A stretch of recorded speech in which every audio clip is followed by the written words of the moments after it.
DirectEdit now has the ability to include a tolerance. Once a value has been typed, a tolerance can be added in the drop-down menu. This is also available in the size,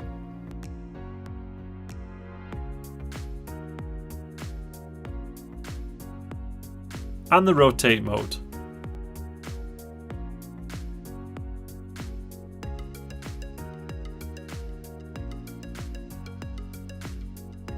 The assembly environment has been improved in Inventor 2023.1. Previously, some items from Content Center would not be listed sequentially. In 2023.1, all items list their sizes sequentially. In 2023, we added the ability to suppress constraints directly from the dialog box.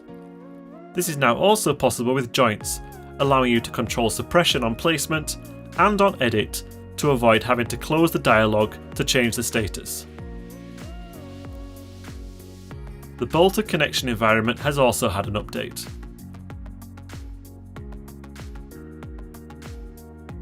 When placing bolted connections, Inventor creates holes automatically to suit the hardware used.